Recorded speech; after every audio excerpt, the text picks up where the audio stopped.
Hello everyone, I am Surrendal the Awesome, and I'm back, and I'm ready to look at some more r/crap-mom-groups-say. But before I get started, make sure to like, comment, and subscribe, and if I can't convince you, perhaps this picture of my cat will convince you.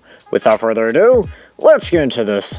So this first post here says, chiropractors are definitely better than trained doctors. And this person here says, MDs are clueless when it comes to any type of other treatment options. Well, because those other treatment options that you're thinking of haven't exactly been proven to work per se. Anyways, this person goes on to say, chiropractors are doctors too. Well, again, chiropractors don't exactly have a medical license. Anyways, this person goes on to say, those that treat infants typically only treat infants because the extra training is so specialized. They do not crack bones like they do with adults. I've taken mine to both chiro and RMT, and with us, I found a big difference with the RMT.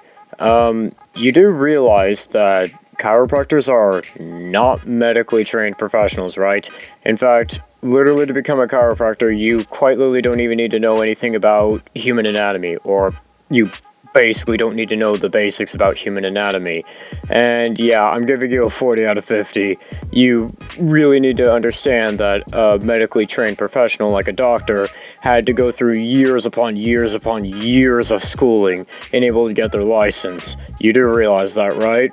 This next post here says, I've done my research, but none of the doctors agree with it. And this person here says, so, I'm being induced to have my baby girl this Thursday for medical reasons. I have successfully declined any and all pokes during this pregnancy to protect myself and my baby, with lots of judgment from the NP.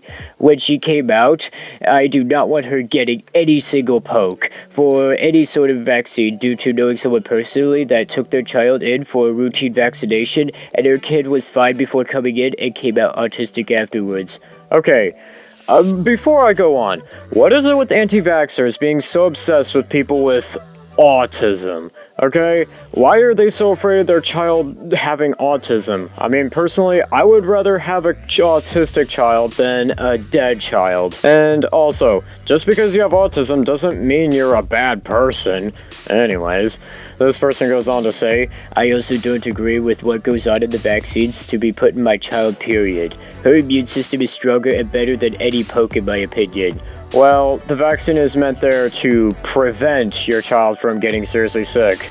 And this person goes on to say, so, my question is, how do I go about avoiding all vaccines? When she first comes and in the first few weeks of her life, I know the pediatrician is going to push hard on me and put me down for denying them, but I will stick to my guns. I need to know how to decline in a manner that won't cause drama. If you know any pediatricians in or near these areas here, anyways, this person goes on to say, for that matter, I am willing to make the drive. I would greatly appreciate it. I have done plenty of research and cannot find one online that seems to support my decision, so I am hoping that there is at least one of your mamas out there that has a similar experience. Okay. This is gonna get a 50 out of 50.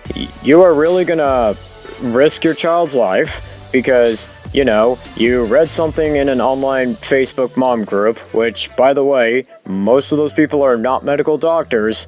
You just said that vaccines are bad. And, by the way, the people who claim that autism was caused by vaccines, yeah, they actually came out and said that, it was actually completely false, that their claim was completely false. So, there's that.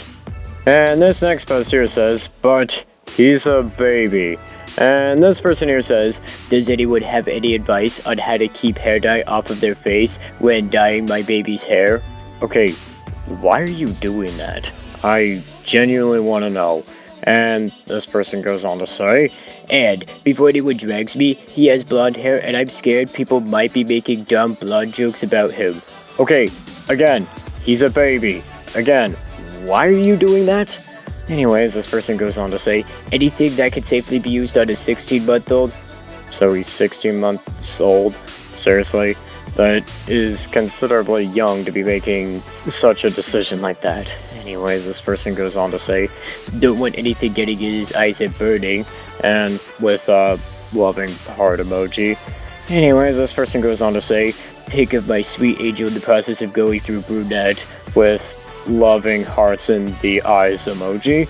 It almost got in his mouth. Okay, somebody must ask is, why? Why are you doing this? Okay?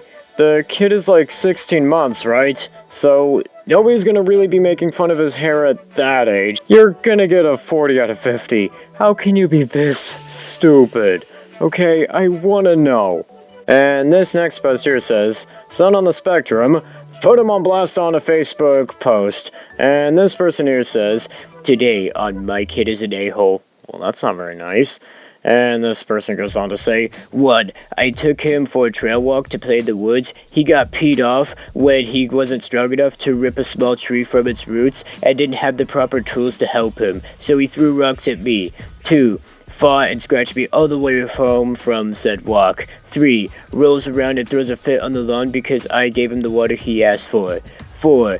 I push him on the swing, me touching him in his back, even though he could swing by himself, or at least he demands it. 5. Rips my glasses and hat off because he sees me having a relaxing moment in the swing next to him, you know, not giving him my full attention. 6. When I stayed on the swing, he threw rocks and dirt on me. 7. Scratches me while I drag him to time out for throwing rocks at me.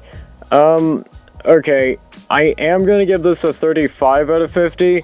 I mean, something that I think could maybe help would maybe be like, learn what triggers your kid's autistic responses and maybe learn some coping skills. Something I could also recommend would maybe be like, get, like, say, a therapist to help you, like an outside observer, who can maybe help you with this stuff here. And this next post here says, because every friendship your child has to be made into an actual relationship.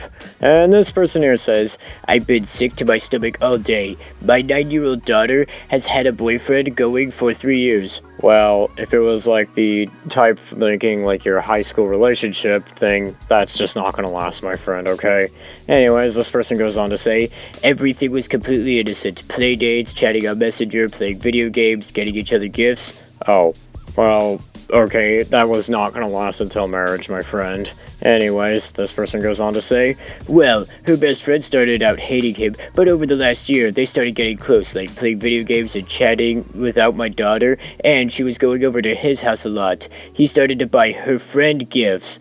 Okay, well, that is not really a big deal. Anyways, this person goes on to say, last night, my daughter found out that his parents invited the other girl over for dinner. This morning, the boy broke up with my daughter and she can't stop crying. I was completely unprepared for this kind of drama at her age. Her heart is shattered and my breaks for her. The boy is one thing, but her best friend and the parents, I just can't. I never thought she had to deal with this level of betrayal so young. Okay. I am kinda gonna give this a 35 out of 50.